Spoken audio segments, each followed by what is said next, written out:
overseas. She lives in New York. Said, sent me an invitation and said, look, this is becoming the way that I communicate with everyone I know, and I really miss you, and you're not on here, so will you join, and let's be friends on Facebook. And I just, I didn't really know I sort of was aware of it before that, but I hadn't really thought about joining. It just seemed like one more thing that I didn't have time for in my busy life. But I said, this is someone I really, really value and like, and, I'm going to accept her invitation and see what happens. And, a year later, I now have, Simone has a really lot of friends. I have, I guess, about an average number of friends based on these statistics. But, I have like 140 friends, and some of them are students, some of them are distant relatives. One of them is someone I went to nursery school with who found me. And they include people like this friend of mine in New York who I went from maybe seeing once a year, and we never really exchanged email because we're busy people, and also what would we email about? Dear Angela, how are you? I'm fine. I mean, that's just not the kind of medium that email is, right? But now, she's someone who posts almost every day, and so I've gone from having barely any information about what this person who I really, really am one of my best friends, but we just didn't see each other.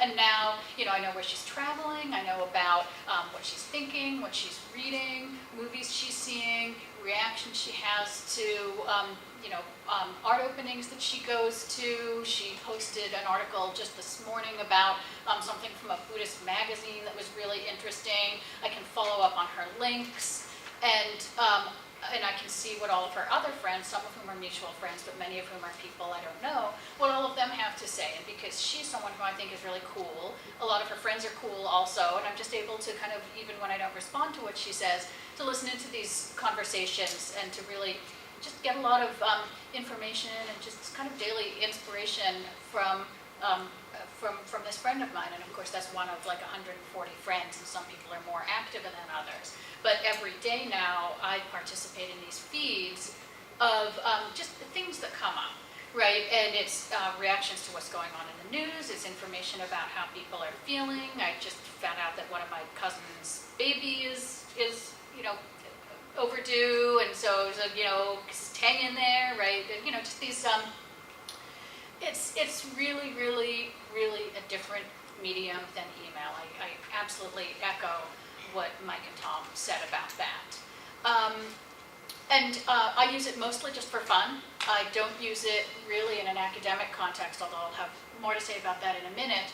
But in addition to being literally just for fun, I'm friends with UC Merced, the UC Merced Library, Bob Catt, the UC Merced student newspaper, and I really get a lot of information about things that are happening at UC Merced, but not in this sort of static happenings kind of sense. I mean, the UC, whoever it is who runs the UC Merced Facebook friend, throws out a question every day or every couple of days. And they're questions like, if you're double majoring, why are you double majoring?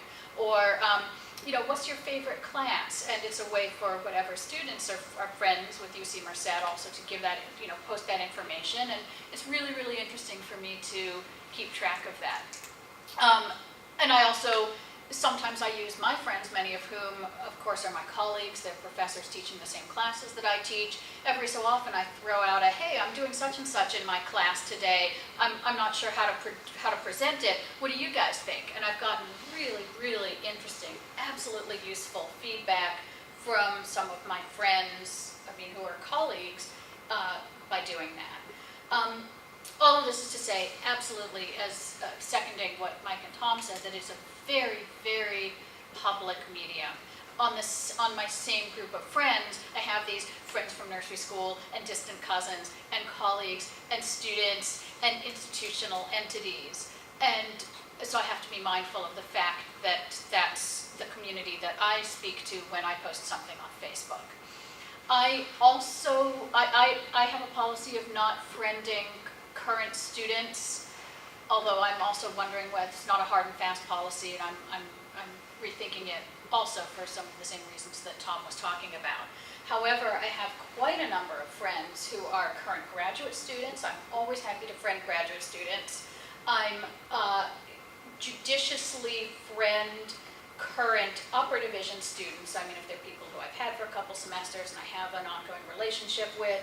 I have many friends who are ex-students, and one of the things that I really value about that and having that as a part of my Facebook community is, the same kinds of things that Tom was just talking about, that I feel like it's a chance for a sort of an intergenerational window, right, between myself and these students. It's a low stakes kind of communication. It's professional. I mean, everyone has to watch what they say to a certain extent in such a public medium, but at the same time, I chat about politics, I talk about my kid, I talk about my pets, I talk about trips I'm taking. It's very informal, it's casual, and it opens up a window between me and people who I wouldn't be having that kind of exchange with generally.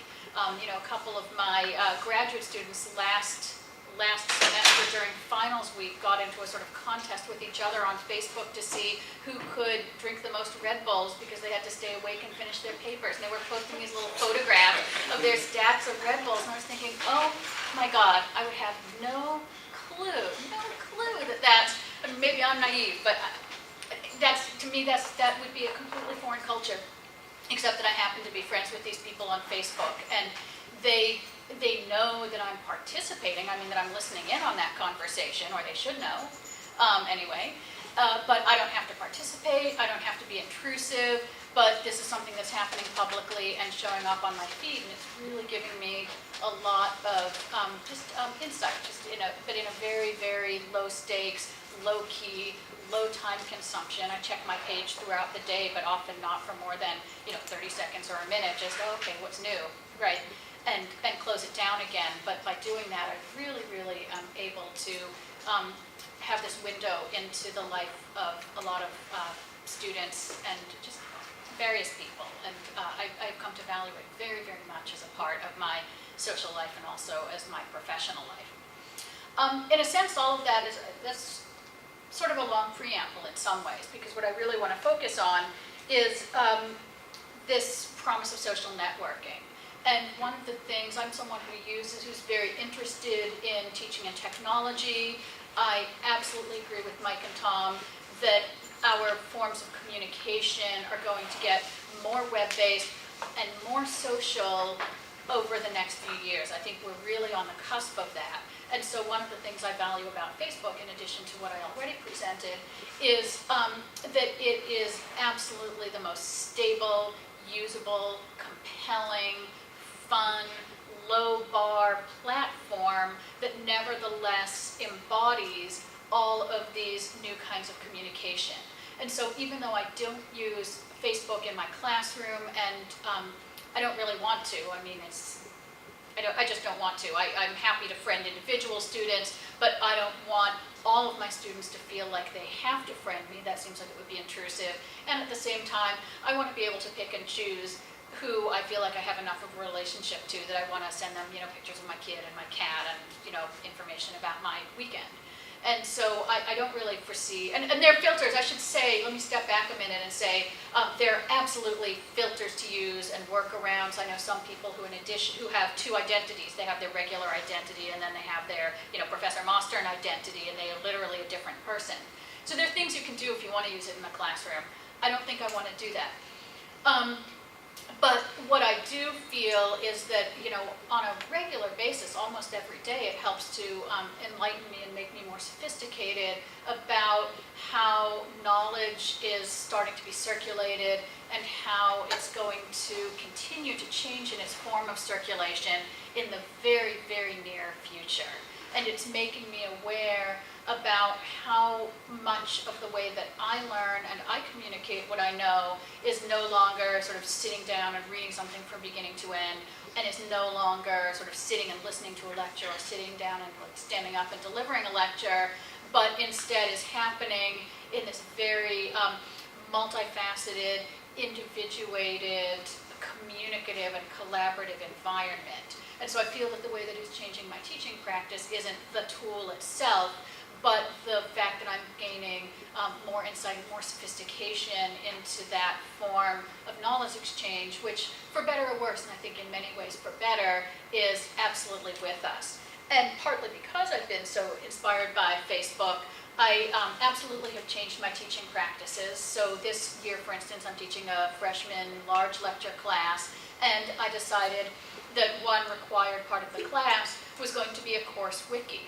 And so instead of having a bunch of students sitting siloed in their own chairs, taking their own course notes, whether they do it on computer or in a notebook, instead I'm saying that all of the students in the class, every other week, I have it divided by discussion sections, it's 2 discussion sections, every other week the students have to upload course notes into a course wiki. And so they can include notes from the required readings, they can include notes from the course lecture, the students who enter the game later can edit and reorganize what their fellow students have already uploaded, add details, put in links, images, make comments, and essentially what I've told them is it's a graded part of their assignment, of their semester's work. And what I've explained is that I just don't think it makes any sense anymore. It just doesn't make sense the way that they learn and the way society is structured and the way that these tech tools exist, for them each to have their own separate, whatever quality set of course notes that they study from. Why shouldn't they all be participating collectively in this open and public version of what they're learning in the class? So it's very, again, I'm hijacking your question, I'm talking about a totally different tool, but for me, I don't think it would ever have occurred to me to do that or felt comfortable with that level of open-ended, collaborative work in my class if it weren't for the fact that that I use Facebook and I'm very comfortable with Facebook. So I think I'll leave it